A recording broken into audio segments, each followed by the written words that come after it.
A girl takes food to her working mother in the rain. Upon arriving, she is mistreated, and her gesture of affection is destroyed.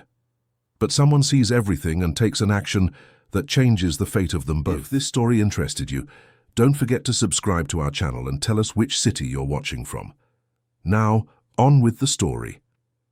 A light rain was falling on the streets of London that Thursday afternoon, creating a translucent curtain that transformed the city into something almost surreal.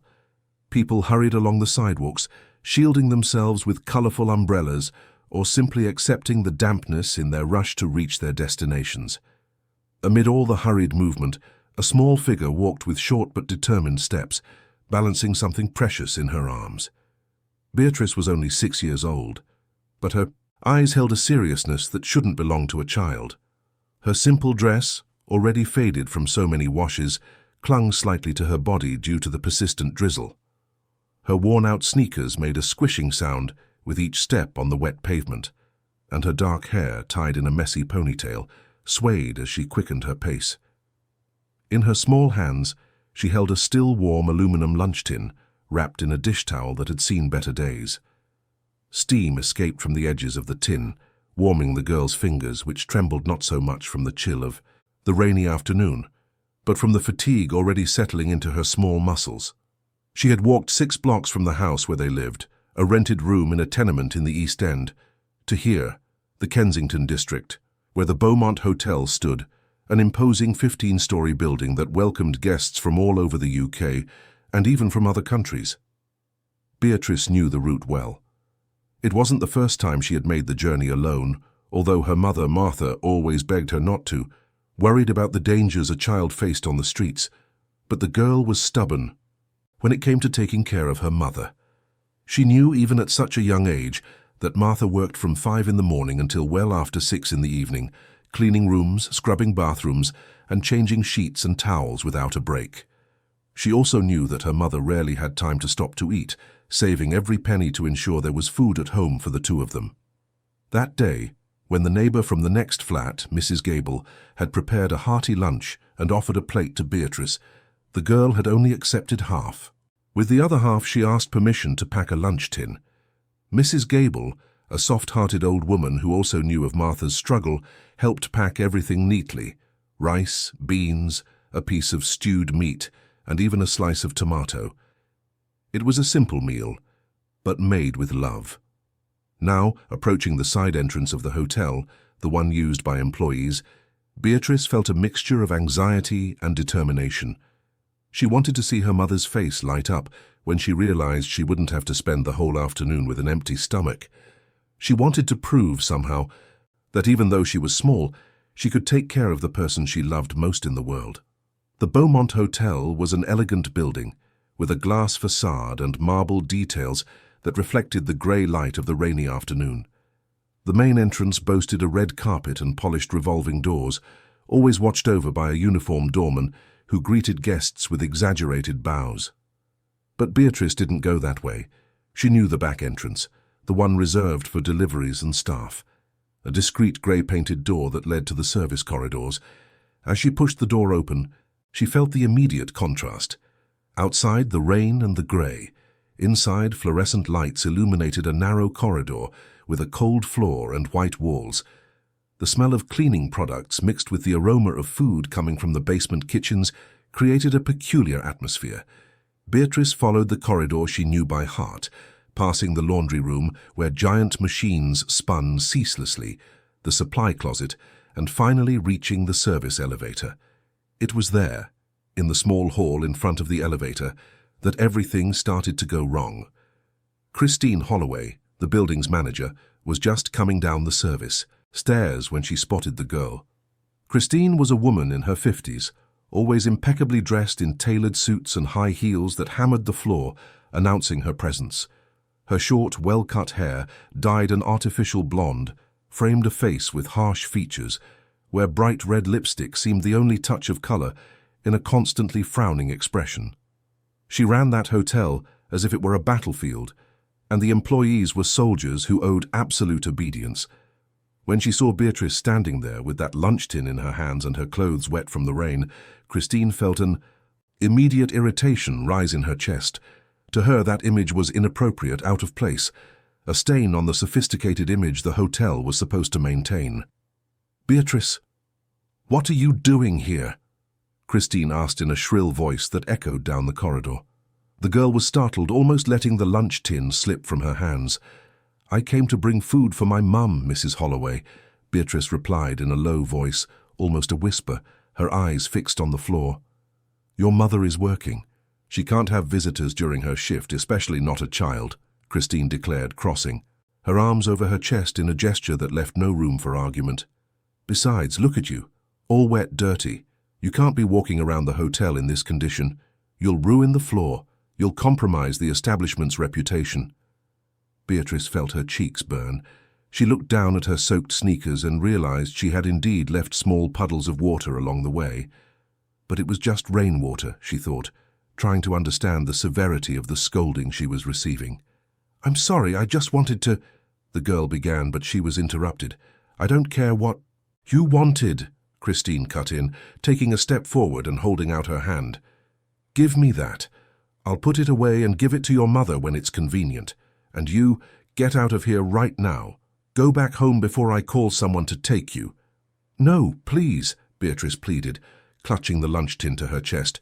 "My mum needs to eat. She hasn't eaten anything all day. I just want to give this to her and I'll leave right away, I promise." Christine did not like the resistance.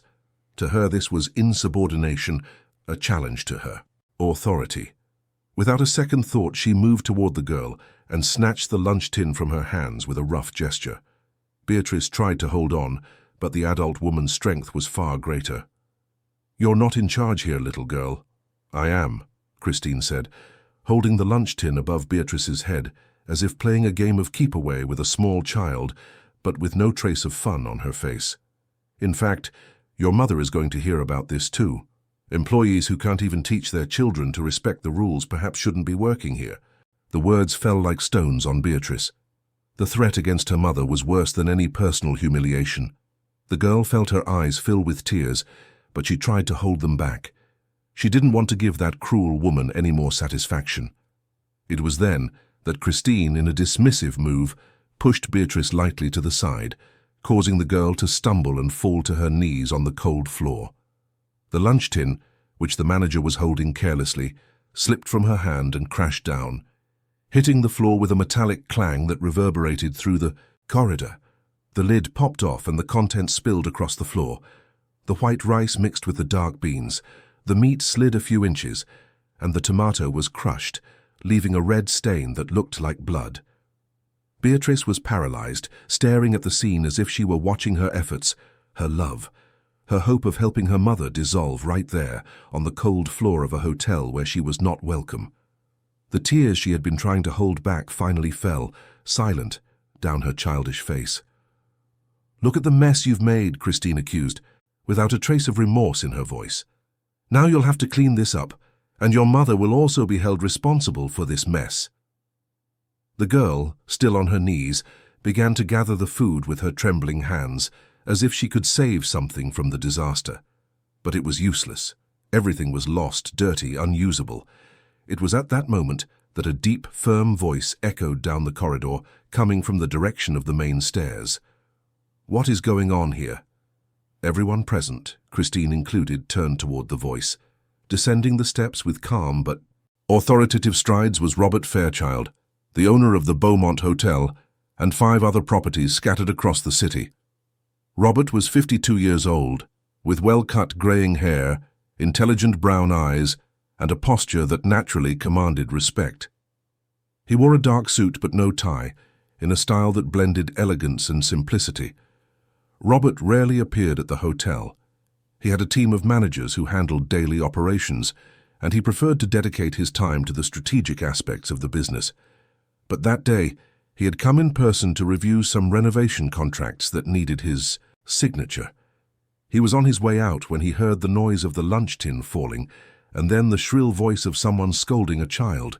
Christine, who seconds before had seemed like an omnipotent figure before Beatrice, now nervously adjusted her blazer and forced a professional smile. "Mr. Fairchild, what a surprise to see you here," she said, trying to sound casual.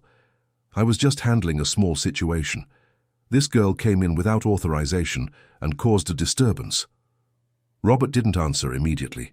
His eyes scanned the scene, the girl on the floor, her hands dirty with food, her eyes red from crying, her clothes wet, the spilled food. The manager with that defensive posture he knew so well from people trying to justify the unjustifiable. He approached Beatrice, and to everyone's surprise, knelt beside her. "Hi," he said in a soft voice, completely different from the tone he had used moments before. "What's your name?" "Beatrice," the girl murmured, startled by all the attention, but sensing something different in the way this man looked at her. It wasn't the judgmental gaze Christine had. It was a kind, interested look. "Beatrice. That's a beautiful name," Robert said. "And what were you doing here, Beatrice?" "I brought food for my mum," she explained, her voice still trembling. "She works here and she hadn't eaten anything yet today. But I dropped it and it's all ruined." "You didn't drop anything," Robert corrected, standing up and finally facing Christine. "I saw everything from up there. I saw you snatch the lunch tin from this child's hand. I saw you push her, and I saw you let the food fall on the floor." The silence that followed was almost palpable.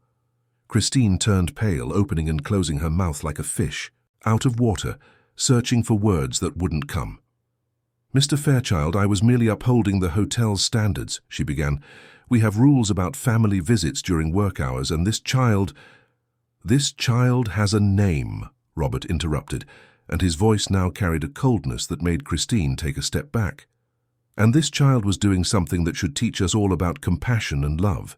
She came to bring food to her mother, who works to the point of exhaustion in this hotel, and you, instead of being moved, chose to humiliate her." "I didn't humiliate anyone. Christine tried to defend herself. "You pushed a 6-year-old child," Robert said, each word weighing like a sentence. "You made this girl fall to the floor. You destroyed a gesture of love and then had the audacity to blame her for the mess you caused." Robert looked around and noticed that a few people had gathered, drawn by the noise. Among them he recognized Lucas, the shy receptionist who worked the afternoon shift, and Hazel, the head cook who was returning from her coffee break. "Can anyone here tell me where this girl's mother works?" Robert asked. "It was Lucas who answered, his voice low but clear. "Martha is on the 12th floor, sir. She's responsible for cleaning the rooms on the west side."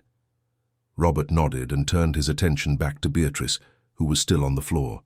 He held out his hand to her. "Come with me, Beatrice. We'll take you to your mother." The girl hesitated for a second, but there was something in the man's voice that made her trust him. She took his hand and let him help her up. Robert then looked at Hazel. "Hazel, could you please prepare a full meal and take it to the 12th floor? Something special for 2 people." "Of course, Mr. Fairchild," the cook replied, her eyes shining with approval for her boss's actions.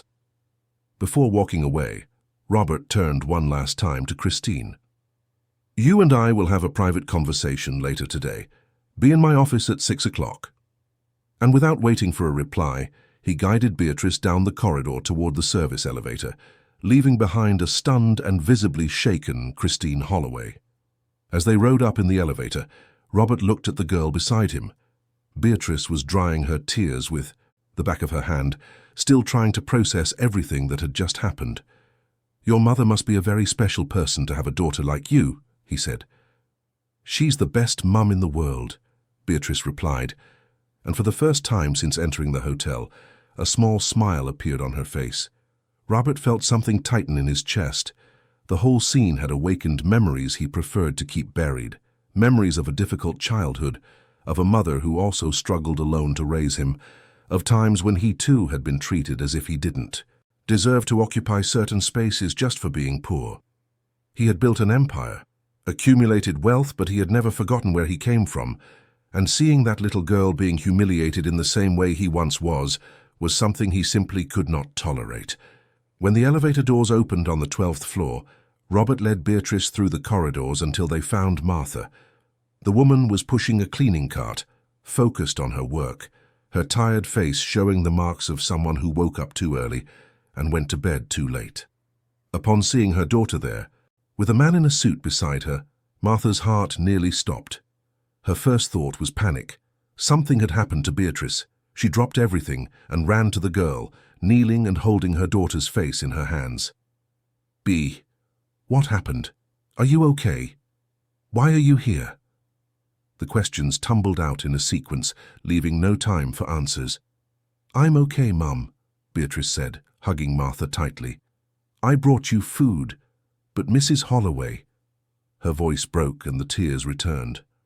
Robert stepped forward and, in a respectful voice, introduced himself. "Mrs. Martha, my name is Robert Fairchild. I'm the owner of this hotel.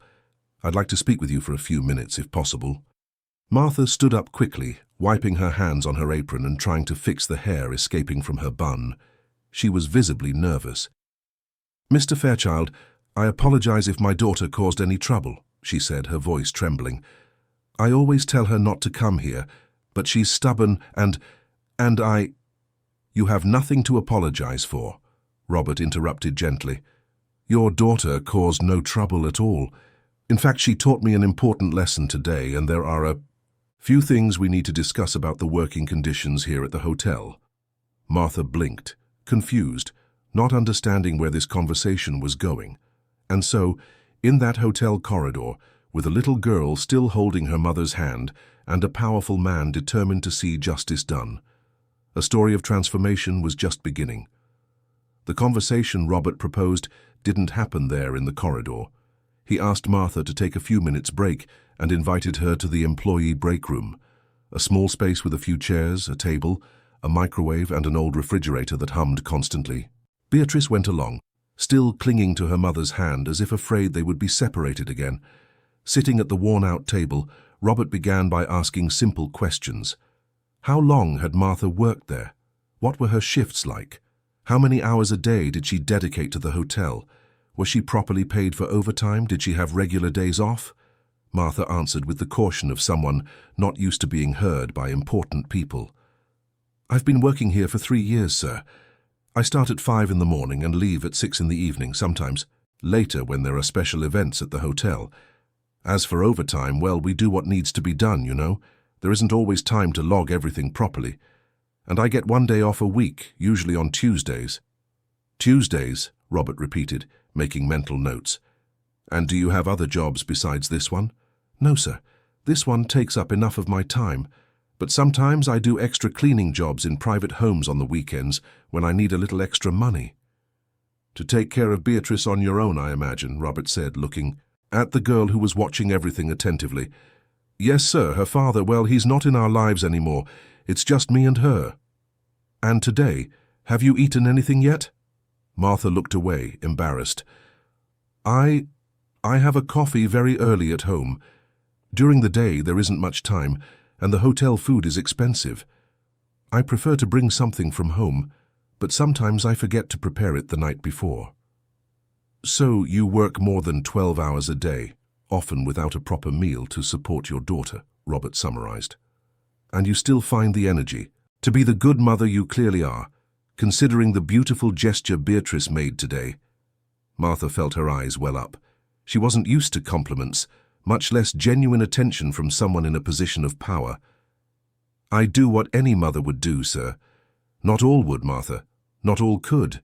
And certainly not all would raise a daughter as special as Beatrice." It was at that moment that Hazel entered the room carrying a tray. On it were 2 covered plates, cutlery, napkins, and even a glass of fresh orange juice. "I brought what you asked for," she announced with a smile. "I made chicken stroganoff with white rice, shoestring potatoes, and a salad.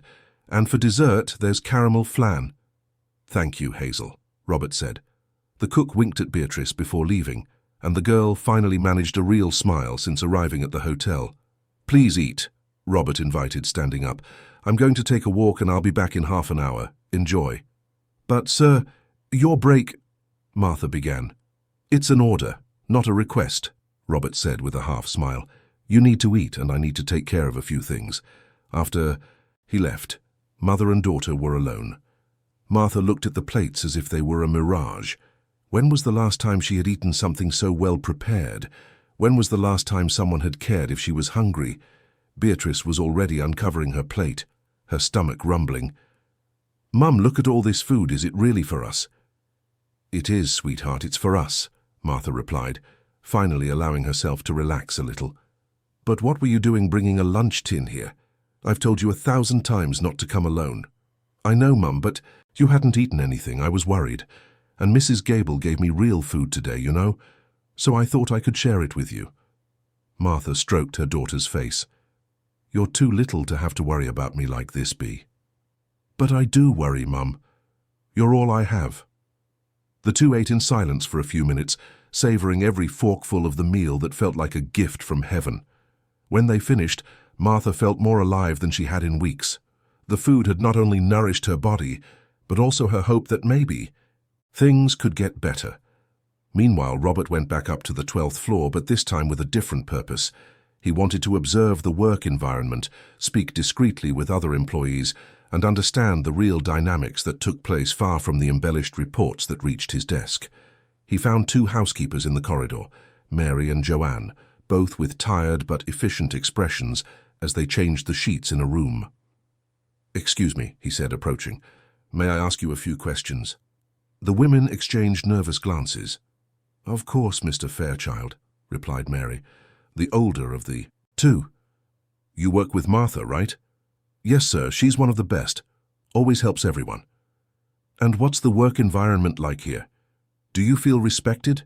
Do you have what you need to do your job?" There was a pause. Joanne looked around as if checking if anyone else was listening. "Well, the work is tough, sir, but we manage." "That's not what I asked," Robert insisted gently. "I asked if you feel respected." It was Mary who answered, her voice low. "Look, sir, we don't want to cause trouble, but the truth is that Mrs. Holloway, the manager, she's very hard on us. Any little thing that deviates from her standards becomes a reason for a write-up. We're afraid of making mistakes, you know? And what's more, she always cuts our supply orders. Says we're wasteful, but the truth is we're short on cleaning products, so we have to do the job with less than we should. And what about meal breaks? Are they respected?" Joanne let out a bitter laugh. "A break? We get 15 minutes to quickly eat something. If we take any longer, we get a telling off, and mind you, we work from 5 in the morning until 6, sometimes 7 in the evening. Is overtime paid correctly?" Another awkward silence. Then Mary admitted, "No, sir. Mrs. Holloway always says we didn't work beyond our hours, even when we did. She says if we can't finish everything in the normal time, it's because we're slow, so we don't deserve overtime." Robert felt anger building inside him, but he maintained his composure. "Thank you for your honesty," he said. "I will address this." The housekeepers looked incredulous, as if they couldn't believe anything would actually change, but Robert was a man of his word. Descending again to the ground floor, he asked the administrative manager, Sandra Rhodes, to gather all the time clock records from the last 6 months and the purchase reports for cleaning supplies from the same period. Sandra, a competent woman in her 40s who had always been efficient in her work, handed over the documents without question. Robert spent the next 2 hours in his office analyzing every line.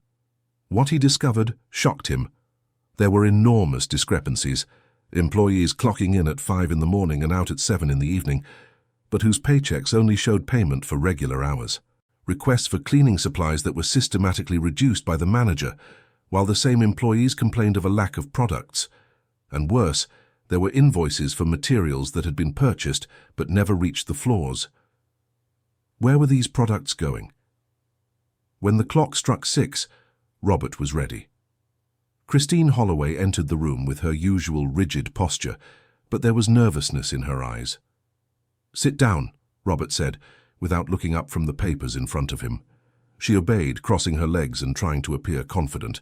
"Mr. Fairchild, about today's incident, I'd like to explain that—" "You don't need to explain today's incident," he interrupted. "What you did to that child was witnessed by me and others. It's indefensible. But what I want to understand now is something else." He pushed a stack of documents toward her. "Explain to me why there is unpaid overtime, why legitimate requests for supplies are being cut, and most importantly, where the supplies that were purchased but never reached the employees have gone." Christine turned pale. I have always sought to save money for the hotel, sir, to cut unnecessary costs." "Cutting costs or embezzling resources?" Robert's voice was now icy. "How dare you accuse me?" she began, rising indignantly. "Sit down," Robert ordered, and his tone left no room for disobedience. "I have proof here of mismanagement and possible embezzlement. You have two options: resign from your position today and leave with what you are legally owed, or I will open a formal investigation that could lead to much more serious consequences. What will it be?" The silence that followed was heavy. Christine knew she was cornered. Finally, with her voice constrained by anger and humiliation, she said, "I will resign." "Good. Prepare your letter of resignation and give it to Sandra today. You have until the end of the week to clear out your belongings. And Christine, if I find out you've tried to harm any employee of this hotel before you leave, I will make sure that all of your future employers know exactly the kind of person you are." She left the room without another word, her heels hammering the floor with the rage she couldn't otherwise express. Robert took a deep breath. It was just the beginning. He called Sandra again and gave clear instructions. Review all employment contracts for the cleaning and maintenance staff, regularize the payment of all owed overtime, increase the budget for supplies, and most importantly, create a direct communication channel where employees could report problems without fear of retaliation. The next morning, when Martha arrived at work, she felt something different in the air. The corridors seemed lighter, less fraught with tension. It was Joanne who told her, her eyes shining with emotion, "Christine resigned. She's gone. And Mr. Fairchild has called everyone for a meeting at 10 o'clock. He says there are going to be changes." The meeting took place in the hotel auditorium, a space normally reserved for corporate events, but which now hosted the employees themselves. Robert was there, standing on the small stage, waiting for everyone to settle in. There were housekeepers, cooks, receptionists, security guards, valets, all those who made the hotel run but rarely had a voice. "Good morning, everyone," Robert began. "I know it's unusual for me to be here speaking directly to you. Normally, communication goes through managers and supervisors, but yesterday, something happened that opened my eyes to problems I should have seen a long time ago." He told them, without going into embarrassing details for anyone, about the incident with Beatrice. He told them how it led him to investigate the working conditions more deeply, and he announced the changes: regularization of payments, an increased budget for supplies, the creation of a direct communication channel, and a review of break and scheduling policies. "But most importantly," he continued, "is that I want you to know that you are valued. Every one of you who makes this hotel function deserves respect and dignity. And if anyone here, at any hierarchical level, treats you disrespectfully, I want to know, because I will not tolerate it." When the meeting ended, there was applause. Martha, sitting in the back rows with moist eyes, couldn't believe what was happening. Lucas, the receptionist, sat down beside her. "Bea is lucky to have a mother like you, Martha, and Mr. Fairchild is lucky he was here yesterday to see what that woman did. Sometimes the powerful need to see injustice with their own eyes for something to change." Martha nodded, still processing everything. "Do you think things will really change, Lucas? Or is it just for show?" "I think he's sincere," Lucas replied. "I've been working here for 5 years and I've never seen Mr. Fairchild make a promise he didn't keep. He's discreet, hardly ever shows up, but when he makes a decision, he sees it through." In the following days, the changes began to materialize. A new supervisor was hired, someone with experience in humane team management. New supplies arrived in abundance, and most importantly, Martha received a notice to report to the finance department. When she arrived, her heart pounding with anxiety, she was greeted by Sandra. "Martha, we're here to regularize your situation. After reviewing your records, we've identified that you are entitled to receive overtime pay from the last 3 years that was never paid. The total amount with adjustments is £8,000. Martha nearly fainted.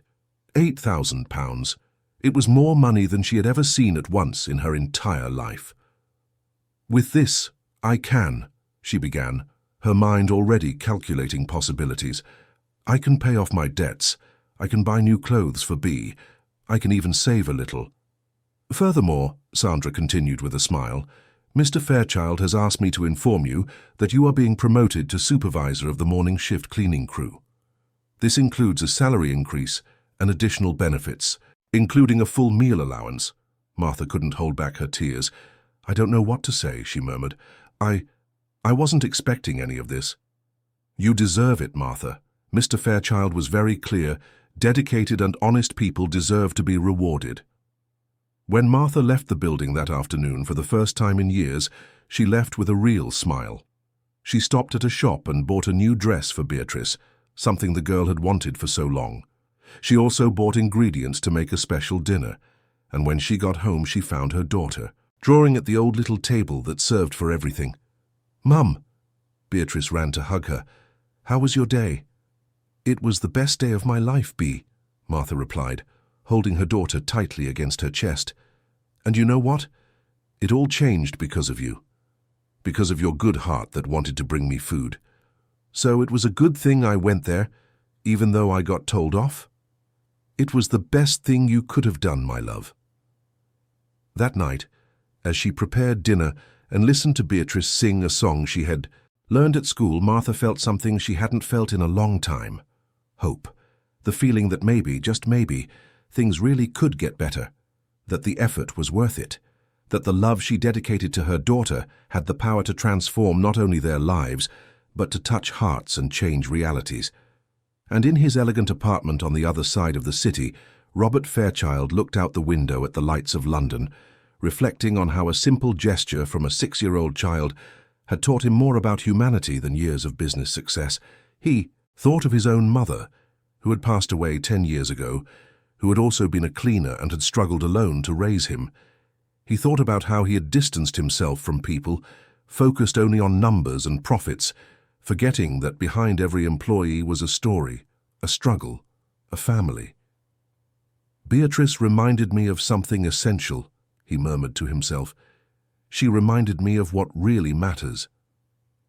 And so, as the city slept under the starry sky, two lives that had crossed by chance began to mutually transform each other, proving that sometimes a single day, a single act of courage or justice, can alter the course of everything. The weeks that followed brought changes that seemed small to outsiders, but were monumental for those living them. Martha woke up every day at 4:30 in the morning, but now with a different kind of energy. It was no longer just exhaustion that moved her, but also the satisfaction of knowing her work was recognized.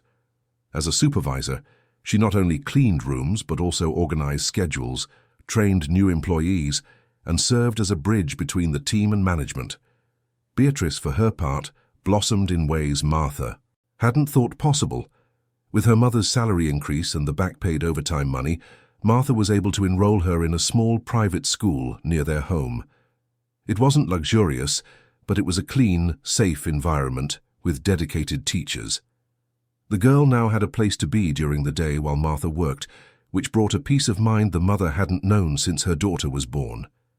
But that wasn't all. Something deeper was happening at the Beaumont Hotel. Robert began to show up more frequently, not to rigidly inspect, but to talk, to get to know the people who made his business run. He discovered that Hazel dreamed of opening her own bakery one day, that Lucas was studying business management at night and wanted to grow in his career, that Mary was supporting 4 children alone after her husband left her. Every person there had a story, a dream, a struggle. And Robert discovered something else, that helping these people was not only good for them, but it also fulfilled him in a way money never could. At 52, divorced for 8 years with no children and a social life that consisted of business dinners, he realized how isolated he had become in his ivory tower. Beatrice and Martha had opened a door he didn't even know was closed. It was on a Saturday, 3 weeks after the initial incident, that Robert did something completely out of his routine. He called Martha and asked if she and Beatrice would like to have lunch with him. Martha, surprised and a little hesitant, accepted after much deliberation. They met at a simple but cozy restaurant in Notting Hill, far from the formal atmosphere of the hotel. Beatrice was radiant in her new dress, her hair in 2 neat braids that Martha had carefully done. The girl couldn't stop talking, telling him about school, her new friends, and the teacher who taught funny songs. Robert listened to everything with genuine attention, smiling for real for the first time in weeks. "Are you happy at your new school, Bea?" he asked, using the affectionate nickname everyone used. Very, the girl replied, her eyes shining. They have books there, lots and lots of books, and the teacher said I read really well for my age. She said I'm smart. You are very smart, Robert agreed. So smart you managed to teach. An important lesson to a stubborn old man like me. You're not old, Beatrice countered with the sincerity of a child. And you're not stubborn either. You're nice. You're the one who helped my mum when the mean lady was mean to us. Martha blushed, embarrassed. Bea, don't talk like that. But Robert laughed. She's right. Mrs. Holloway wasn't very nice to you. But you know something, Bea. Sometimes people are mean because they're unhappy. It's not an excuse, but it's an explanation. And do we have to forgive mean people? Beatrice asked with genuine curiosity. We have to try to understand that everyone is fighting a battle we know nothing about, Robert replied. But that doesn't mean we have to accept being treated badly. It means we can choose not to let other people's meanness turn us into mean people too.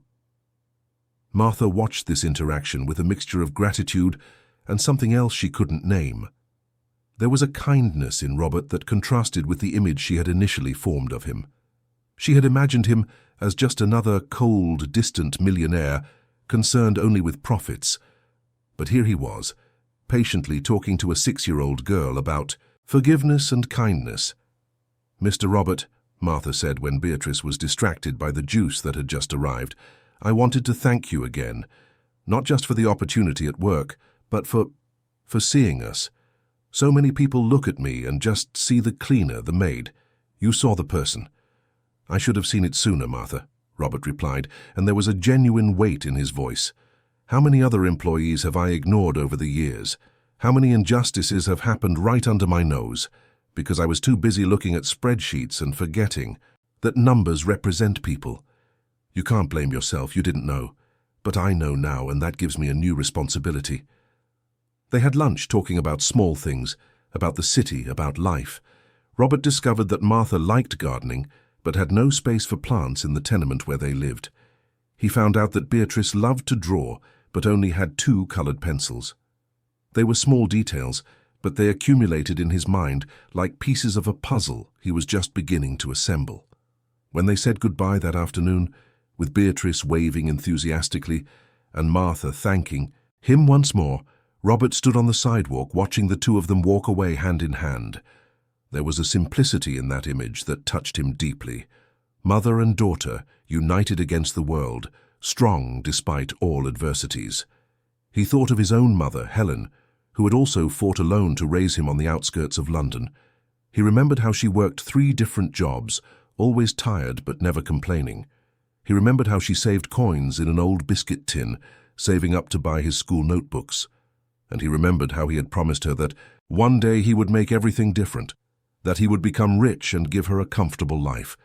He had managed to get rich, but when he finally had the means to give his mother comfort, she was already too ill to enjoy it. Cancer took her in 6 months, and Robert never forgave himself for focusing so much on work that he failed to spend more time with her in her final years.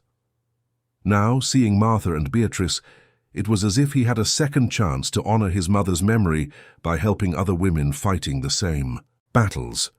Back in his luxurious apartment that night, Robert made a decision. He called his personal lawyer and asked him to draft a social project focused on single mothers working in his businesses. He wanted to create an educational assistance fund for their children, a professional training program, maybe even a recreational space where the children could stay while their mothers worked. That's a lot of money, Robert, the lawyer warned. Are you sure? Absolutely, Robert replied, and I want it to start as soon as possible. Meanwhile, in the East End tenement, Martha was getting Beatrice ready for bed. The girl, still excited from the day's outing, wouldn't stop talking. Mum, Mr. Robert is handsome, isn't he? And he's polite, and he ate everything on his plate. He didn't waste anything. Yes, he's a good person, Martha agreed, tucking in the sheets. Mum, can I ask you something? Of course, sweetheart. Why don't I have a dad? The question caught Martha by surprise. She knew she would have to answer it one day, but she hadn't expected it to be so soon. You do have a dad, Bea. It's just that he isn't with us. Why? Because sometimes People can't stay together even when they have children. Your dad was very young when you were born and he was scared. Scared he wouldn't be a good dad. Scared he wouldn't have enough money. So he left. And he doesn't like me? Martha felt her heart ache. She knelt beside the bed and held her daughter's face in her hands. Bea, look at me. You are the most incredible, most special, most wonderful child there is. If your father isn't here, it's not because there's something wrong with you. It's because he didn't know how to see the gift. He had. And you know what? We don't need him. The two of us together are strong enough. But sometimes I see other kids with a mum and a dad, and I get sad. I know, my love, and it's okay to be sad. It's normal to miss something you don't have. But remember what your teacher said about family? Family isn't just about who shares your blood. Family is who takes care of you, who loves you, who is there for you. And you have me. You have Mrs. Gable, who always leaves food for us. You have Hazel, from the hotel, who makes those delicious meals. You have Lucas, who always gives you chocolate when you show up there. You have a lot of people who love you, Bea. And Mr. Robert, too, Beatrice added. He's like a cool uncle. Martha smiled. Yes, I think he is. After Beatrice finally fell asleep, Martha sat in the only chair in the room, looking at her sleeping daughter. She thought about the entire journey they had been on together. She thought about the nights she didn't know if there would be food the next day. She thought about the time she cried hidden in the hotel bathroom, too exhausted to go on but knowing she couldn't stop. She thought about all the small humiliations she had swallowed over the years, all the times she was treated as if she were invisible. And now, looking to the future, for the first time in years she could see possibilities instead of just obstacles. She could imagine Beatrice growing up with opportunities she never had. She could imagine a day when she wouldn't have to wake up at 4:30 in the morning or work to exhaustion just to survive. If you were in Martha's shoes, would you have accepted all this help from Robert? Or would you have been afraid of becoming dependent on someone? Tell us in the comments. The months that followed brought more transformations. Robert's social project began to take shape. He rented a space near the hotel and turned it into a small community center. There was a library with donated books, a recreation room for children, and even a small kitchen where after-school snacks were served. The project started by serving only the children of the Beaumont Hotel's employees, but the idea was to expand to the entire community. Beatrice was one of the first to attend. Every afternoon after school, she would go to the center and stay there until Martha finished work. There she had access to books, games, and art activities, and best of all, she made friends, children in the same situation as her, children of other working mothers.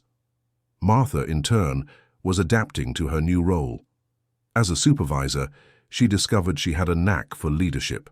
She was firm when necessary but always fair, and the employees under her supervision respected her not out of fear but out of admiration. She remembered what it was like to be treated with disrespect and made a point of never repeating that with anyone. Robert watched all of this from a distance, satisfied but also increasingly involved. He began visiting the community center regularly, talking with the children, donating more books and providing art supplies. And inevitably, he started spending more time with Martha and Beatrice. It was during one of these visits that something neither of them expected happened. It was a Friday afternoon, and Robert was helping Beatrice with a difficult jigsaw puzzle when Martha arrived to pick up her daughter. She had come straight from work, still in her uniform, her hair tied back and her face showing the day's fatigue. "Hi, Mum," Beatrice shouted. "Look, Uncle Robert and I almost finished the puzzle. Only 3 pieces left." Uncle Robert. The words echoed in Martha's mind. When had her daughter started calling him that? And more importantly, was it appropriate? She didn't know how to handle this growing closeness. It wasn't that she didn't trust Robert. He had proven to be a genuinely good person. But she was afraid that Beatrice would get too attached, afraid that one day he would tire of his charity project and disappear from their lives, leaving her daughter with a broken heart. "Bea, don't call Mr. Robert that," Martha gently chided. "It's disrespectful." "But Mum, he said I could," the girl protested. Robert stood up, sensing the tension. "Martha, I did say she could call me Uncle, but if you'd prefer she use Mr., I completely understand." "It's not that," Martha began, but the words failed her. She didn't know how to express her fears without sounding ungrateful. "Can we talk for a minute?" Robert suggested, looking at one of the volunteers. "Jessica, can you keep an eye on B while Martha and I talk outside?" "Of course," replied the young university student who helped at the center. Outside, in the orange light of the late afternoon, Martha finally managed to speak. "Mr. Robert, I don't want to seem ungrateful. You've changed our lives in a way I'll never be able to thank you enough for, but I'm scared." "Scared of what?" "Scared that my daughter will get too attached to you, and then, if one day you get tired of this whole thing, she'll be hurt. She's already dealing with her father's absence. I don't want her to go through another loss." Robert was silent for a moment, processing her words. When he spoke, his voice was low but firm. "Martha, I understand your concern, and you have every right to protect your daughter. But I want you to know something. I'm not going to disappear. I'm not doing this out of temporary charity or because I feel guilty. I'm doing this because you two reminded me of something I had forgotten. You reminded me of what's truly important in life." "But people change, Mr. Roberts. Circumstances change." "That's true, but my commitment to your well-being won't change. And it's not just about you two, it's about all the employees, all the families who depend on me. You opened my eyes to a responsibility I had been neglecting, and now that I've seen it, I can't unsee it." Martha felt her eyes well up. "You say that now, but then let's make a deal," Robert interrupted. "I'll prove it to you, not with words, but with actions. I will be present, I will be consistent, and if at any point you feel I'm failing, you tell me, because the last thing I want is to cause you any more suffering." Martha nodded, still hesitant but a little more at ease. "Okay, but please understand that I need to protect my daughter above all else. And you absolutely should. That's what makes you an incredible mother." They went back inside, where Beatrice had finally completed the puzzle and was celebrating as if she'd won a prize. "Mum, Uncle Robert, look, I did it!" Robert and Martha exchanged a look. He saw in her tired eyes a mix of hope and caution. She saw in his eyes a sincerity that was hard to question. And so, between fears and promises, between past and future, those three lives continued to intertwine in ways none of them could have foreseen. Winter arrived in London with its cold, grey mornings, but for Martha and Beatrice, that season brought a warmth that didn't come from the weather. It had been 6 months since the day the little girl had walked into the hotel with a lunch tin in her hands and changed the course of their lives.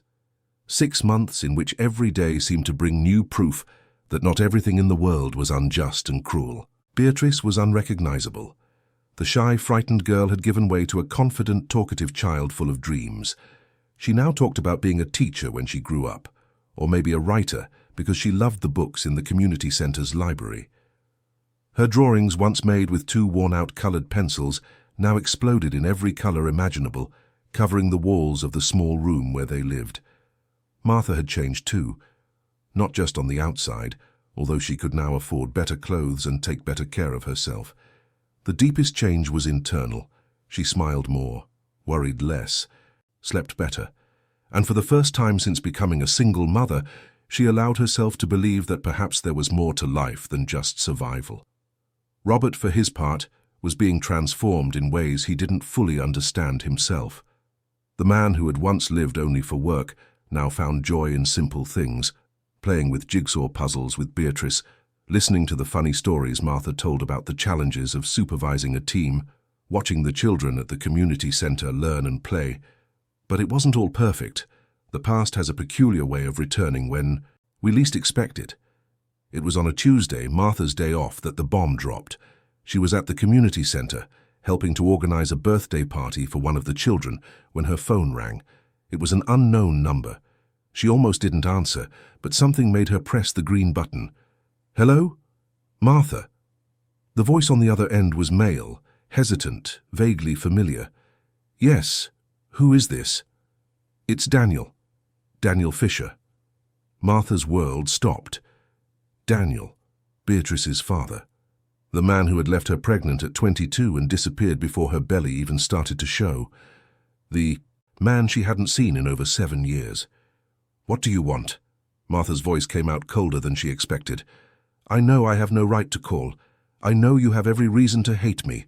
But I I need to talk to you, in person if possible." Martha felt a mix of anger and curiosity. Part of her wanted to hang up, block the number, and pretend the call never happened. But another part, the one that still carried unanswered questions from 7 years ago, needed to know. Why? After all this time, why now? Because I... His voice broke. Because I was a coward. And because I heard that you and Beatrice are doing well now, and I wanted to see if there's still a chance. A chance for what, Daniel? To meet my daughter, to try to fix what I broke. Martha hung up. Her hands were shaking and she had to sit down in a chair before her legs gave out. 7 years. 7 years of silence, of absence, of struggles faced alone. And now he was showing up, wanting what? Forgiveness? A second chance. The right to meet the daughter he abandoned? "Are you okay, Martha?" Jessica, the volunteer, approached with a concerned look on her face. "I'm fine," Martha lied. Just got an unexpected call." But Jessica knew Martha well enough to know that something serious had happened. "If you want to talk, I'm here." Martha nodded but said nothing. How could she explain the whirlwind of emotions she was feeling? Anger for the abandonment, fear that Daniel would reappear and confuse Beatrice, guilt for wondering if she should give him a chance to meet his daughter, and an old pain, the same pain from when he left, that she thought she had overcome but was now returning with full force. That night, as she put Beatrice to bed, the girl asked, "Mum, are you sad?" "No, sweetheart, just a little tired." "But you seem different. Your eyes are sad." Martha forced a smile.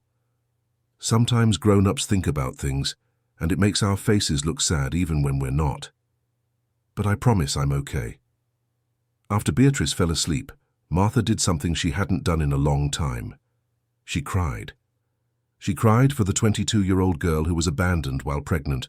She cried for all the nights she held baby Beatrice alone with no one to help. She cried for the birthdays when her daughter asked about her father, and she had to make up excuses. And she cried because, deep down, a part of her had never stopped loving the man who had hurt her so much. The next day, when she went to work, Martha was different. Robert, who now visited the hotel almost daily, noticed immediately. "Martha, did something happen?" She hesitated. Since they had started getting closer, Robert had always been a good listener. But this was so personal, so painful. How could she share it? "Beatrice's father called yesterday," she blurted out. "After 7 years he called." Robert was silent, processing. "And what did he want?" "To meet his daughter. To try and fix things, I don't know." She let out a bitter laugh. "As if you can fix 7 years of absence with one phone call." "And what do you want to do?" Martha looked at him, her eyes red. "I don't know. Part of me wants to tell him to go to hell. But another part keeps thinking, what if Beatrice wants to meet her father one day? What if she blames me for not giving him that chance? And what if he's really changed?" Changed. The word echoed between them. Robert moved closer and for the first time placed a hand on Martha's shoulder in a gesture of genuine comfort. "It doesn't matter what he wants, Martha. What matters is what's best for Beatrice, and the person who decides that is you, the one who has been there every single day, not him, the one who disappeared for 7 years." "But how do I decide that? How do I know what's best?" "You won't know for sure. Nobody ever does. But you can talk to him first, alone without Beatrice, hear what he has to say, and then decide if it's worth risking your daughter's well-being." The wisdom in Robert's words surprised Martha. He was right. She needed to see Daniel, hear what he had to say, and assess whether the man had truly changed or if it was just belated guilt. They arranged to meet at a neutral cafe, far from the hotel, far from the neighborhood where Martha lived. Daniel arrived 10 minutes early, nervous, his hands fidgeting with a coffee cup that was already cold. When Martha walked in, he stood up so quickly he almost knocked over his chair. "Hi, Martha." "Hi." They sat in silence for long seconds. Martha watched him, searching for signs of the man she had loved years ago. Daniel was 22 when he left her. Now he was almost 30. His face was more mature, there were lines around his eyes that hadn't been there before. He was thinner, more tired. He looked like someone carrying a heavy weight on his shoulders. "I don't know where to begin," he finally admitted. "How about you start by explaining why? You ran away?" Daniel took a deep breath. "I was 22, Martha. I worked at a supermarket, earned minimum wage. When you told me you were pregnant, I panicked. I didn't know how I was going to support a child. I didn't know how to be a father. I was scared and I was a coward. Simple as that." "Simple as that," Martha repeated, anger tinging her words. "You think it was simple for me? That it was simple to raise a child alone, without help, without money, without anyone? I know it wasn't, and I know no apology will erase what I did. But I've changed, Martha. In the last few years, I've grown up, I got a better job, I got stable, and more importantly, I never stopped thinking about you and our daughter." "Our daughter," Martha said with irony. "She's not ours, Daniel, she's mine. I was the one who woke up in the middle of the night when she was crying. I was the one who took her to the doctor when she had a fever. I was the one who worked to exhaustion to make sure she had food on the table. You have no right to call her yours." "You're right." The words came out low, heavy with remorse. "I have no right to anything, but I'm asking, not demanding. I'm asking for a chance to try to be a part of her life, even if it's from a distance, even if it's little by little. And why should I trust you? You disappeared once. What's to guarantee you won't disappear again?" "Nothing. I can't guarantee it. I can only promise that I'll try. And if I fail, if I prove that I haven't changed, you can cut me out of her life. Forever." Martha was silent. She looked out the cafe window, watching people hurry by on the street. Each of them had their own story, their own battles, and Daniel, as much as he had hurt her, was also human. He was also flawed. Did he also deserve a second chance? "I need to think," she said finally. "I need to talk to some people. And most importantly, I need to think about what's best for Beatrice, not what's easier or harder for me or for you." "I understand. And Martha, before you go," he hesitated, "I just wanted you to know that I'm sorry. Truly, I destroyed my chance to build a family with you and Beatrice, and that's something I'll carry for the rest of my life." When Martha left the cafe, she felt emotionally exhausted. She called Robert, who immediately offered to meet her. They sat on a park bench and Martha told him everything. "He seems remorseful," she concluded, "but I don't know if that's enough." "Remorse is a start," Robert said, "but it's not everything. The question is he willing to prove that remorse with actions, because anyone can say they've changed. Proving it is the hard part. And what if I decide to give him a chance and he hurts Beatrice? Then you'll be there to protect her and show her that she'll always have you. But Martha, listen, you can't live in fear of what might happen. You can only make the best decision possible with the information you have now." Martha looked at Robert, and suddenly she realized something that had been forming for months, but that she hadn't dared to name. She felt safe with him, not just financially secure, but emotionally. Robert was a safe harbor in a stormy sea, and that feeling of not being alone, was something as new and as frightening as anything else. "Robert, can I ask you something?" "Of course." "Why do you do all of this for me? For us?" He took a moment to answer, as if choosing his words carefully. "Because when I saw you and Beatrice that day, I saw myself and my mother. I saw all the struggles she faced, and I realized that, even with all the money in the world, I was living an empty life. You two reminded me of what really matters." "And what really matters?" "People, connections, the love we build." He paused, then added quietly, "And maybe I've also grown attached to you both in a way I didn't expect." Martha's heart sped up. There was something in his words, in the way he looked at her, that suggested more than just friendship or charity. But she shouldn't think about that now. She had too many other issues to resolve first. In the following days, Martha made her decision. She would allow Daniel to meet Beatrice, but on her terms. First, there would be short, supervised meetings at the park, at the community center, always in safe environments. and Beatrice would have complete freedom to decide whether or not she wanted to build a relationship with her father. When she told her daughter, the girl's reaction was surprising. "My dad wants to meet me," Beatrice asked, her eyes wide. "Yes, sweetheart, but if you don't want to, that's okay. You don't have to see him if you don't feel comfortable." Beatrice thought for a moment, then said, "I want to meet him, but—" She hesitated. "Will he leave again?" Martha felt her heart ache. "I don't know, sweetheart. I can't promise. He won't. But I can promise that no matter what happens, you will have me, always. And will I have Uncle Robert too?" "Yes, my love, you'll have Uncle Robert too." The first meeting was tense. Daniel arrived with a gift, a teddy bear, and Beatrice accepted it shyly. They spoke little, the girl hiding behind her mother, the father trying not to seem desperate. But there was the beginning of something there, fragile as a glass filament, but real. As the weeks went by, the meetings became less awkward. Daniel proved to be consistent, always showing up at the agreed times, bringing small gifts, asking questions about school, friends, and Beatrice's dreams.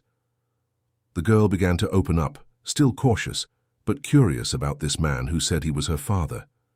Martha watched everything closely, ready to intervene at the slightest sign of trouble.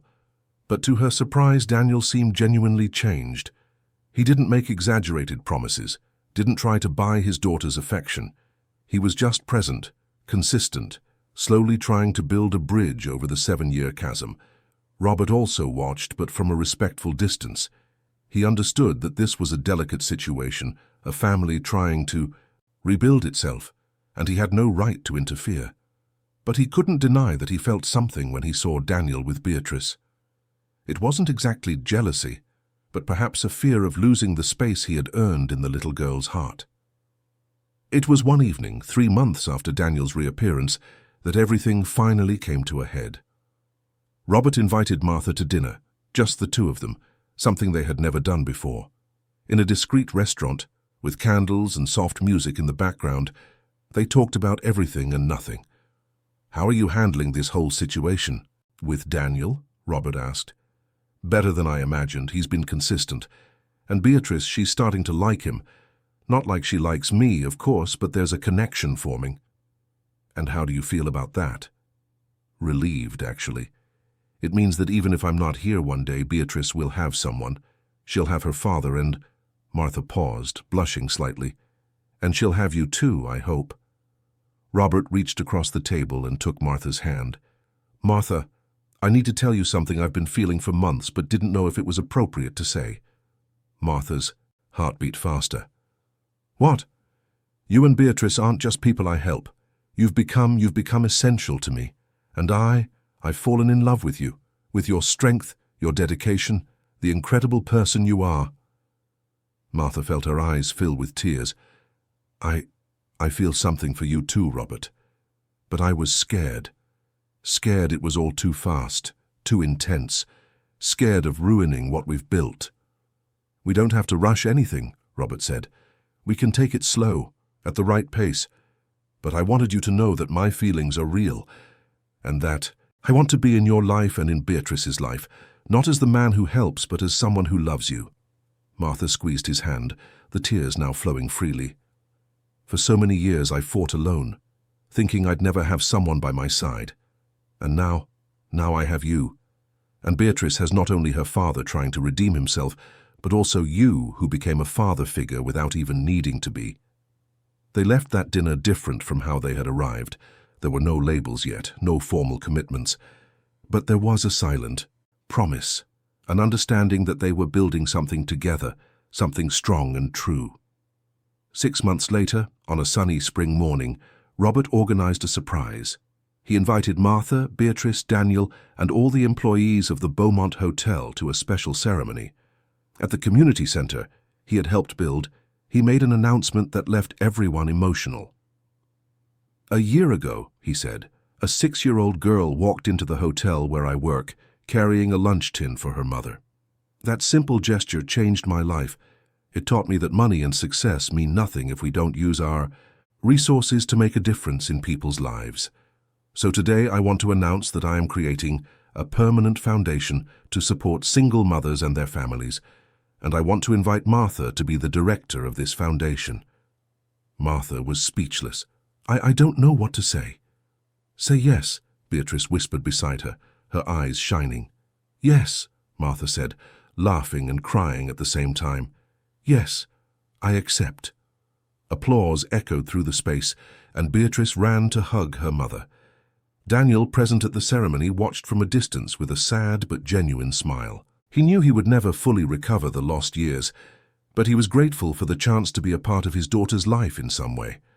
And Robert, looking at that scene, at all those people whose lives had been touched by a simple lunch tin dropped on the floor, felt something he hadn't felt in years.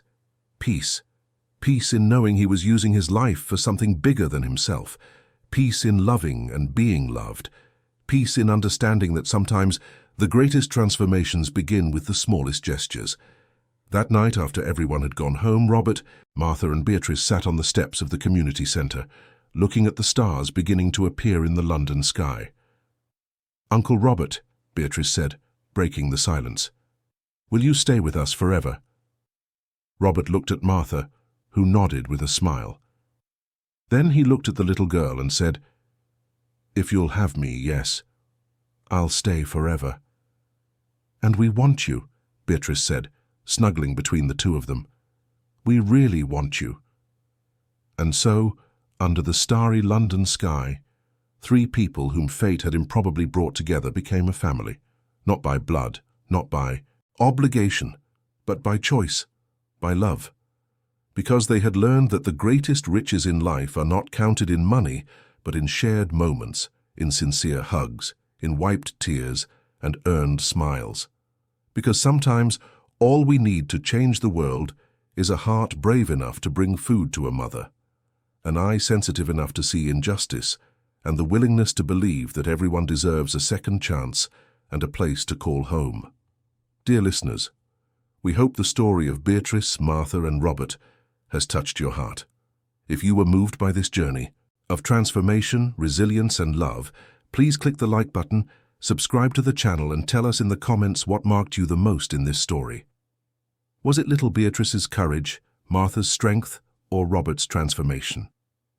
Every day we bring intense stories like this one, which reveal the deepest side of the human soul and remind us that there is always hope, even in the most difficult moments. Thank you for being with us until the end. We look forward to seeing you in the next episode with a new story that will stir your emotions.